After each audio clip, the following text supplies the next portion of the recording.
Hey guys, my name is Gabby, welcome back to my channel, and today I'm going to be doing a book talk for The Sun is Also a Star by Nicola Yoon. I just read it yesterday in one sitting and I freaking loved it. It's definitely one of my new favorites of the year. I gave it 4.5 out of 5 stars and I wanted to make a video to discuss it with you because I got a lot of feels, so let's just jump right into this.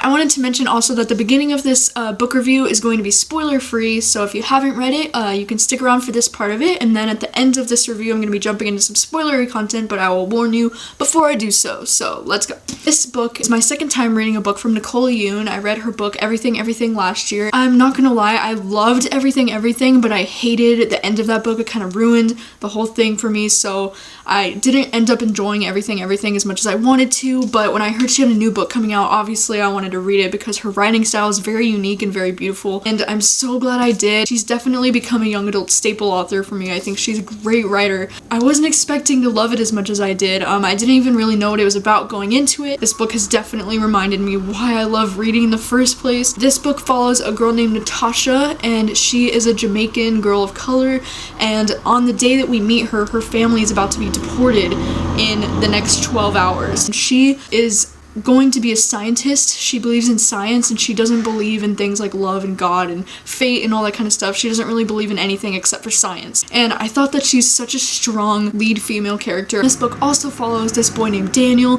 who's a Korean American. He was born in America, but his parents are from Korea. He doesn't know what he wants to do with his life.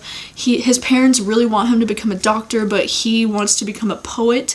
I love that Daniel is such a hopeless romantic and he's a poet, you know, and Natasha is very much the opposite. You know, Daniel's an optimistic and Natasha's definitely a realist. So I thought that seeing these two characters come together was definitely very interesting. I really appreciate the diversity like this in a young adult book. Natasha meets Daniel when she's on her way to this lawyer's office who might be able to stop her family from being deported that night. And so while she's out on the streets, Daniel sees her from afar and he's on his way to go to this interview for Yale, to be interviewed by Yale, the college. And so he sees her on the street and he follows her into a music store because he thinks she's really beautiful. Their first interactions together were so funny and realistic. I feel like one of their very first interactions together and conversations is when they're in this coffee shop, and I just love the conversation that they had about love and whether love at first sight is real. Tasha talks about how she doesn't even believe that love exists, and he's like, what do you mean? Love exists whether you want to believe in it or not. It's not like it's Santa Claus, you know? And it just kind of reminded me of that scene in 500 Days of Summer when Joseph Gordon-Levitt's character is trying to explain to Zooey Deschanel, love isn't something you have to believe in for it to exist. Love exists whether you believe in it or not, you know? I love how Daniel decides that he wants to prove to Natasha that love exists using science, because he knows now that she's very much a realist and a scientist, so he wants to use science to prove to her that love is real, which I thought was very interesting and very cute. The one downside that this book does have is that it is obviously very insta-love. I mean, these characters meet on this day. I usually hate insta-love. It is usually one of my biggest gripes in young adult that I hate insta-love, but this one was just written so well and it just flowed so nicely, and these characters developed in such a way that it made me believe it myself, and I really was shipping it and believing in it, and it was just so cute. This book definitely reminds me a lot of Eleanor Park, not only because Park is Asian just like Daniel is Asian, but also because of the way the chapters are written. They're all very short and they're told from the perspectives of Natasha and Daniel, just like Eleanor Park is told from Eleanor and Park's perspectives. This one here, it just jumps to Daniel, Natasha, Daniel. It's just all very short, very to the point, which I liked. I thought it was paced very well. This book also kind of reminded me of November 9 by Colleen Hoover, in the sense that it's about a couple who meets in a city and then they kind of fall in love over the course of one day, and it just kind of reminded me of that aspect as well. I also really enjoyed how developed both of these characters' families are. I was really interested actually in Natasha's family's history, with her being born in Jamaica and everything, and her dad, he wants to be an actor, and so that's part of the reason why he moved to New York in the first place, was to pursue his acting career. Her father's dreams of becoming an actor, and kind of how the whole family is suffering because of his unwillingness to let this dream go, and it's definitely definitely putting a strain on his family, and I just really liked that backstory happening. It was very like heartbreaking. Daniel's whole family with obviously his parents really want him to become a doctor. They want him to be successful and they don't want him to grow up poor like they did in Korea. Daniel's older brother Charlie is like a complete douchebag. He's like this asshole of a brother. Like, I couldn't believe half the shit that came out of his mouth in this book. He was just unbelievable. All of their characters and their family are very fleshed out and they all felt very realistic, and I liked reading from the perspective of, you know, like immigrants basically living in America and them feeling never fully accepted in a new country. And I've never really read from a perspective like this before, so I really liked getting that insight. Some chapters were written from random character perspectives of like random people around them, and I thought it was kind of weird at first, but after a while I really grew to appreciate it because, like, for example, when Natasha goes into the building, she runs into the security guard, and then you get a chapter, like a short little chapter from that security guard's perspective. We don't even realize that every single person around us is living a life as vivid and complex as our own, and each person has their own really intense stories going on in their own lives, and I'm a curious person, and like, I always think about stuff like that, like what is this person, this stranger I don't even know, going through. To actually get like little glimpses of these strangers in Natasha and Daniel's life was like very interesting and really cool actually. It's just such a unique take on storytelling, I think. This book just brings up a lot of things that I think about all the time, like the way Daniel is questioning like why should a 17-year-old know what they want to do for the rest of their lives. It also talks about the idea of fate and coincidence. It talks about the phrase everything happens for a reason and how that's such bullshit, you know, because things don't happen for a reason, things just happen because they happen. Like, life is just a series of coincidences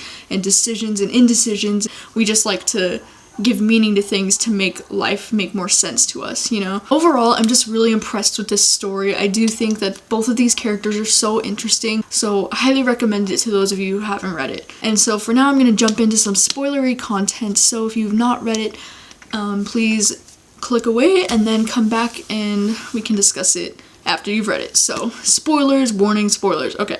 I really love how Irene's character is the one who ends up bringing them together in the end. I mean, first of all, I was very shocked by the pacing at the end. I thought it was kind of weird, which is why I knocked off half a star. I wasn't a huge fan of the way this ended. Almost the entire story takes place in one day, and then the ending jumps ahead by like 5 or 6 years, and I was just kind of like, whoa, like taken off guard by that. And I thought the ending was paced a little weird. It kind of like rushed through their stories of what happened after Natasha was deported. Daniel and Natasha were on the same plane like 6 years later is like crazy to me.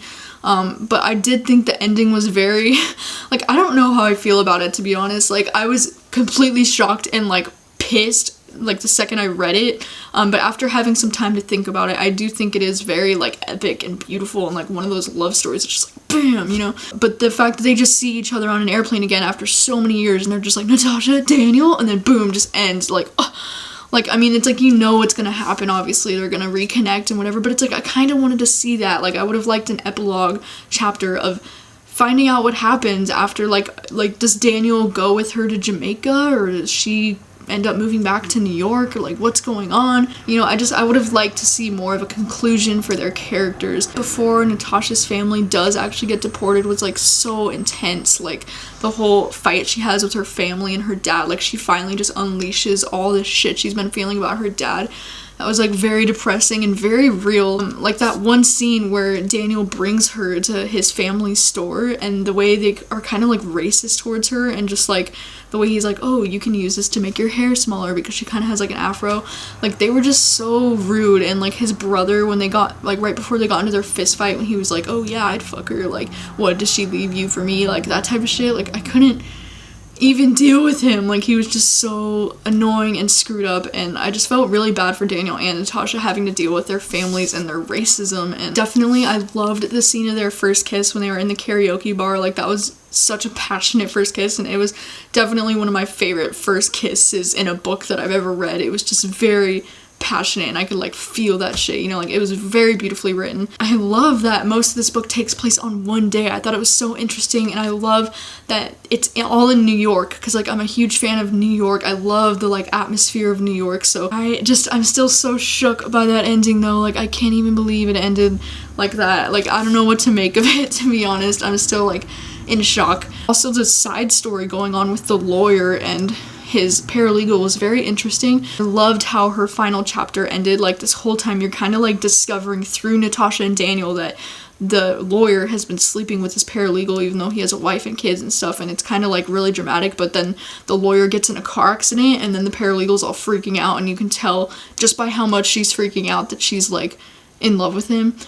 I thought that that was very interesting and such a beautiful side story going on in the way, like, you get a chapter from the paralegal's perspective and she talks about how she wants a fairy tale and how her whole life she's always dreamed about having a fairy tale, but she never expected to fall in love with a married man. The lawyer finally talks about how he's gonna leave his family for her, and then her final chapter just says, and they lived happily ever after. I just thought that was so beautiful, and it was like at least somebody got their happily ever after. But yeah, I love that this book definitely makes me think a lot about things in the world like fate and coincidence and science and how that all plays together. I definitely love Natasha and Daniel both as characters, and I think their character development is great in this book. Even though it does involve insta-love, I was definitely believing it myself because it was just written so well. And I just really loved this book. I was surprised by how much I liked it, and I felt a lot of shit. This is definitely a new favorite of mine. Nicola Yoon is an amazing author. I want to read everything she writes in the future. I just love her writing style. It's so unique and so beautiful. And yeah, I can't say enough about this book. I really loved it. So, have you read this book? What are your thoughts? Please, let's discuss it in the comments. I really love talking about books with you guys. This one definitely is one of my new favorites, and I love it a lot. So, let me know what you think below, and I'll see you guys next time. Bye.